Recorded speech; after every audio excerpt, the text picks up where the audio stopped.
시청자 여러분 안녕하십니까. 아침의 매일경제입니다. 오늘 조간신문에 실려있는 사진부터 보겠습니다. 한국과 러시아 정상회담 북핵 해법에는 이견을 보였다라고 합니다. 문재인 대통령과 푸틴 러시아 대통령이 정상회담을 가졌습니다. 푸틴 대통령이 한 30분 정도 늦었다고 합니다. 북한에 가고 있는 원유 공급을 중단해달라라는 문 대통령 요청에 대해서 푸틴 대통령이 별 효과도 없다라고 하면서 너무 다그치지 마라라고 얘기했다고 합니다. 쉽게 풀리지가 않는 모양입니다. 오늘 아침에도 계속 이 시위가 이어지고 있고요. 사드 반대 시위대와 경찰이 한밤중에 충돌을 해서 많은 부상자가 나왔습니다.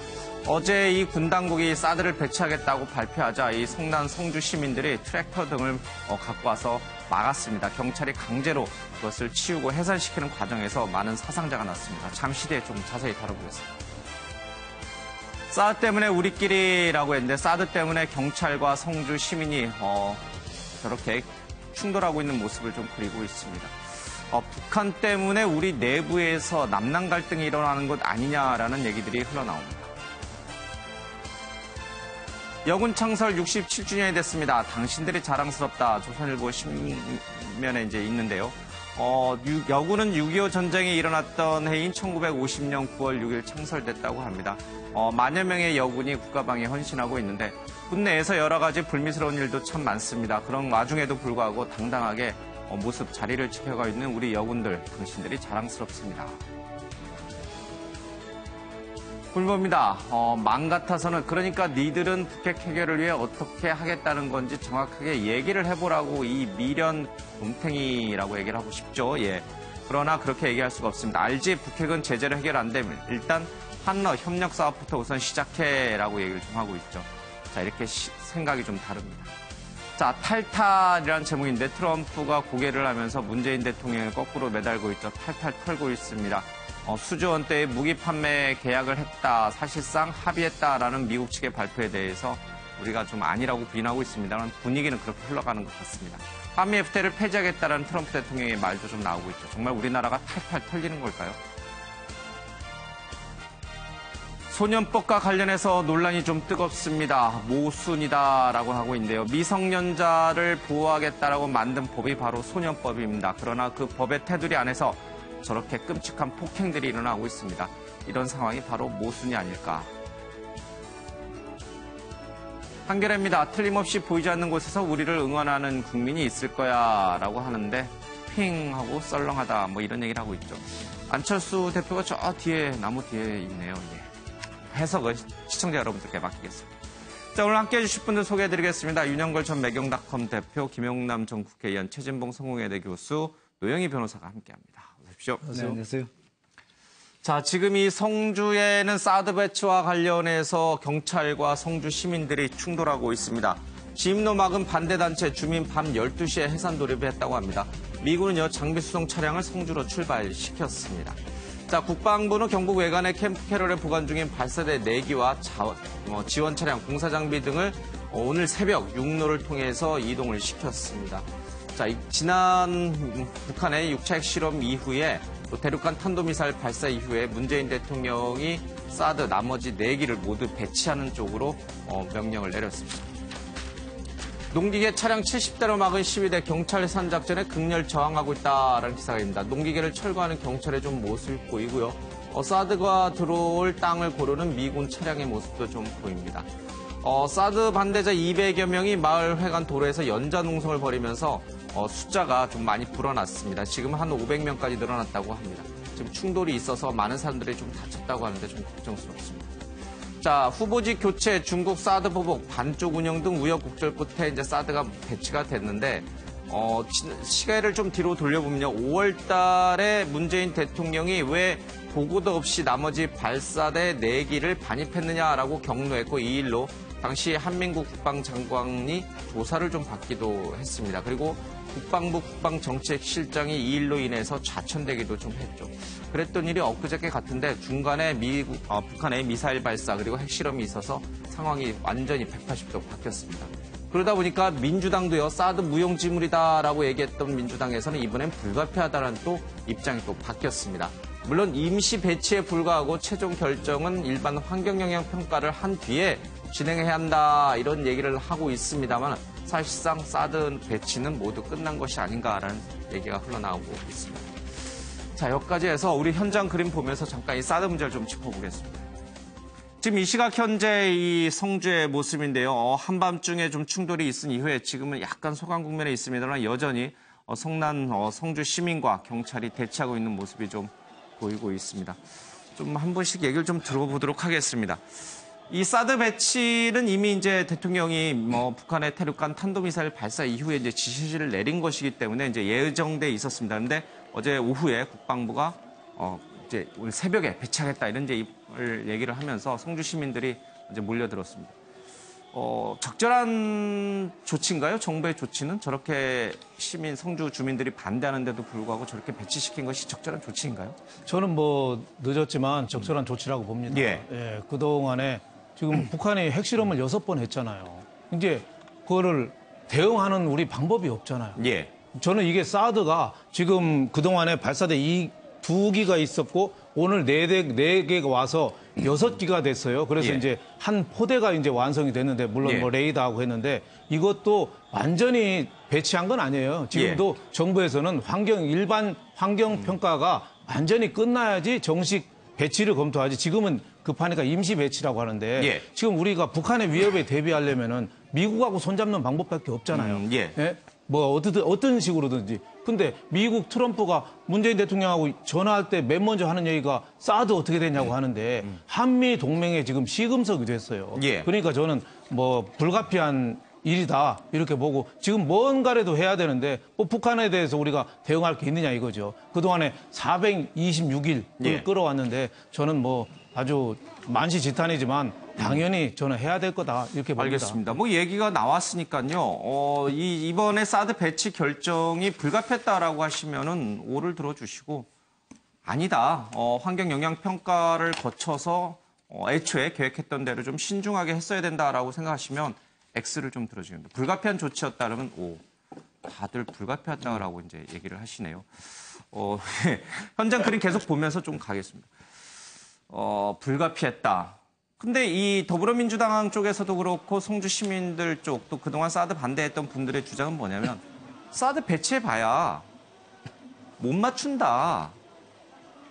날아가는 미사일을 맞추지도 못하는데 왜 하느냐. 그리고 북한의 대륙간 탄도미사일이 남한을 겨냥한 것이 아닌데 우리를 보호하기 위해서 사드 배치하는 것이 아니고 미국으로 날아가는 미사일을 막아주기 위해서 이른바 MD 체제에 들어가기 위해서 사드 배치하는 것은 우리 국익에 무슨 소용이 있느냐. 물론 이제 한미동맹 문제 별도겠습니다.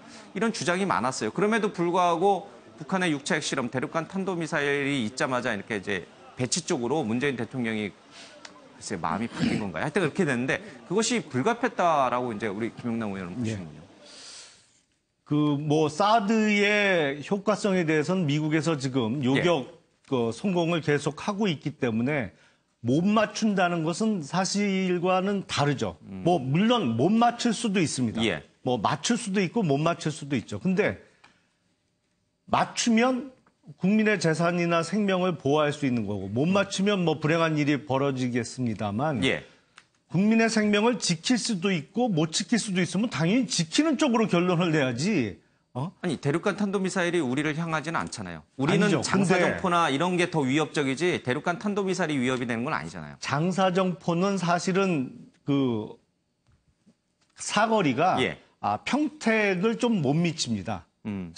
북한에서 예. 쏘는 장사정포는요. 그리고 이제 방사포가 뭐 멀리 나가면 한 200km 조금 못 미치는 지역까지 갈 수 있습니다만 사실은 우리가 제일 무서운 북한의 전략 무기는 핵미사일이잖아요. 예. 핵미사일은 어쨌든 대륙간 탄도미사일은 아니더라도 중거리 탄도미사일에다가 실어서 쏘는데 그거는 사드로 요격할 수가 있죠. 그러니까 그런가요? 북한의 강진이나 이쪽에서 쏘는 것은 사드로 요격이 가능하다고 보입니다. 그리고 이게 북한에서 쏘는 핵미사일이 미국이나 일본으로 가는 걸 우리가 막는 거는 막으면 안 되나요? 한미일이 지금 힘을 합쳐서 북한이나 아니면 사실상 북한을 지금까지 지원해 왔던 중국이나 러시아와 어떻게 보면 대립해 있는 게 지금 70여 년인데 우방 국가를 보호하기 위한 무기는 우리에게 소용이 없는 건가요? 그거는 북한의 주장과 동일한 주장을 하고 있는 거고요. 그동안 사실 주민들이 반대했던 거는 거기서 강력한 전자파가 나와서 어떤 건강에 이상이 생길 수밖에 없다는 거였잖아요. 근데 전자파가 안 나오잖아요. 그리고 전자파 나오는지 안 나오는지 실험을 하니까 참여하라 그래도 거부했잖아요. 그러니까 처음부터 사실은 명분 없는 반대였죠. 이 알겠습니다. 문제와 관련해서는 문재인 정부와 민주당이 그동안 너무 갈팡질팡하면서 쓸데없이 너무 힘을 낭비했다고 저는 생각을 합니다. 알겠습니다. 여기에 이제 사드 배치를 반대하시는 분들 내지는 또는 이제 신중한 입장을 가지신 분이 없어서 제가 뭐 얘기를 더 이제 여쭤보기엔 좀 그렇습니다. 어쨌든 사드 배치는 불가피했다라고 이제 생각하시는 두 분의 얘기를 들어봤는데 대부분 이제 이런 데 공감하시는 분들은 그 논리가 비슷할 것 같아요. 그렇다면은 문재인 대통령과 더불어민주당은 그러면 정권을 잡고 나서 말바꾸기를 한 건가? 이 부분에 대해서 좀 나머지 두 분에게 좀 들어봐야 될 거예요. 문재인 대통령이 말바꾸기 한 거예요? 더불어민주당이 말바꾸기 하는 건가요? 지금 입장이 바뀐 건가요? 성주 시민들 입장, 사드 배치 반대하시는 분들 입장에서 보면 그렇게 뭐지? 생각할 수 있죠. 이렇게 이제 지금 생각할 수 말씀하신 있잖아요. 것처럼. 그렇죠? 근데 이제 문재인 정부 입장은 상황이 바뀐 거죠. 그러니까 예를 들면 사드 배치의 긴급성이나 이런 부분에 있어서 예를 들면 지금 일반 영향평가를 다 마치고 완전하다는 게 완전히 확정된 다음에 사드를 배치해야 되느냐라고 하는 것이 이제 민주당과 문재인 정부의 그전의 입장이었는데 지금 상황이 아까 뭐 문 대표님도 말씀하신 핵개발도 지금 하고 잠시만요. 좀 말씀하시는 도중에 이 시각 현재 저희들 이제 생중계로 보내드리고 있는데 사드 발사 포대가 이송되고 있는 모습이 좀 보이네요. 이제 배치가 이제 시작이 됐네요. 그렇죠? 그러니까요. 그래서 이제 상황 자체가 미사일을 개발하고 지금 김정은이 보여주는 행태 자체가 용납할 수 없는 상황 아니겠습니까? 우리의 안보에 엄청난 위협이 되고 있고요. 미국에도 또 일본에도 위협이 되는 상황이기 때문에 불가피하게 문재인 정부가 추진할 수밖에 없는 상황이 된 거죠. 그래서 예전 상황과 그 주장을 했던 때의 상황과 지금의 상황이 달라졌기 때문에 문재인 정부 입장에서는 긴급하게 사드를 배치할 수밖에 없는 상황이었다라고 하는 것이 아마 상황 변화에 따른 변화다라고 보는 것이 맞을 것 같습니다. 과거 노무현 정부 때 쌀 시장 개방 확대라든지 아니면 한미 FTA 추진과 관련해서 사실 전통적인 노무현 전 대통령 지지층이 많이 이반을 했잖아요. 혹시 이번 일로 인해서 문재인 대통령의 지지층 중에 일부가 이반할 가능성이 있습니까? 뭐 그럴 가능성도 있겠죠. 지금 말씀드린 저기에 뭐 참여하신 민노층이나 이런 분들의 일정 부분 있을 가능성이 있지만 그렇게 크지는 않다고 저는 생각을 하거든요. 많은 국민이 동의하고 있다. 그렇죠. 왜냐하면 이 안보 문제라고 하는 것이 지금 현재 상황을 지금 너무 긴박하게 돌아가고 있는 상황 아니겠습니까? 또 북한의 호전적인 모습이 예전과 상황이 달라졌어요. 김정은이 지금 미사일 개발하고 발사하는 걸 보면요. 막무가내식이에요. 어떤 지금 조치도 듣지 않는 상황이기 때문에. 더 이상 대화는 통하지 않는다. 그렇죠. 그런 상황에서 우리가 할 수 있는 모든 방법들을 동원해야 되기 때문에 국민적 동의가 일정 부분 있다고 저는 봅니다. 일부 지지층이 등을 돌리더라도 이번 조치는 불가피했다. 그리고 어쩔 수 없었다. 이제 이런 논리가 있는 거군요. 노영희 변호사님은요. 당에서는요. 저는 이게 뭐 말바꾸기라고 하는 그 시각 자체가 사실은 저는 약간 공정하지 못하다라고 하는 입장인데 왜 그러느냐 하면은 문재인 대통령이나 민주당에서 우리는 뭐 무슨 일이 있어도 무조건 사드는 안 된다. 이게 아니고 우리나라 그 안보를 위해서 가장 좋은 것을 선택하는데 현재 그 당시로서는 아직까지는 그 사드 배치가 아주 매우 필요한 상황은 아니었다. 이제 그런 얘기였었던 거잖아요. 근데 지금 아까 말씀하신 것처럼 실질적으로 상황이 많이 바뀌었고 우리가 지금 김정은이 이렇게까지 수많은 도발을 이렇게 거세게 하고 있는 상황에서 무조건적으로 계속해서 우리 그래도 사드 안 돼, 우리 계속 대화할 거야. 이렇게 말하는 게 무슨 의미가 있습니까? 대통령이나 민주당이나 전부 다 지금 추구하는 가장 본질적인 것은 우리 국민의 안보 아니겠습니까? 그럼 안보를 위해서 지금 우리가 할 수 있는 게 없잖아요. 지금 그 뭐 전략 핵을 지금 설치하냐 마냐 이런 얘기까지 나오는 마당에 이 지금 방어용 이런 그 사드 배치 같은 것들은 당연히 하는 것이 맞는 것이고 지금 환경 영향 평가를 사실은 일반 환경 영향 평가를 실시한 다음에 내년 정도에 설치할 거다라고 한 얘기가 있었지만 그때 당시에도 ICBM을 또 2차 실험했었잖아요. 북한에서. 그렇다면은 계속해서 그래도 우리는 내년에 할 거야. 한번 말했으니까. 이거는 말이 안 되는 거거든요. 그러니까 실질적으로 우리 국민들 누구라도 당연히 본인이 만약에 그 대통령 입장이라면 혹은 여당이라면 어떻게 해야 되는 건지에 대해서는 다 이미 플랜이 나와 있는 거라서 그거는 국민들도 다 이해를 할 것이고 당연히 그렇게 가야 되는 거였거든요. 근데 지금 이제 문제는 제가 좀 안타깝게 생각하는 거는 어제부터 오늘까지 지금 그 성주에 있는 주민들이 400분 정도 시작해서 500분 정도 됐다고 하는데 그분들이 8,000명의 그 경찰 그분들하고 같이 대치하면서 지금 몸싸움을 벌이고 사실 많이 힘들어하고 계세요. 그래서 그 부분에 있어서 조금 양해를 좀 해주시는 게 어떨까 생각합니다. 방송인 김재동 씨가 그동안 사드 반대와 관련된 여러 가지 이제 주장을 해왔는데 그분은 문재인 대통령, 문재인 정부에서 이런 조치가 이루어진 것에 대해서 어떻게 생각하는지 좀 궁금해집니다. 이렇게 되면은 지난 5월 달에 조사를 받았던 위승호 당시 국방부 정책실장 좌천이 됐죠. 그리고 한민구 전 국방장관은 좀 억울한가요?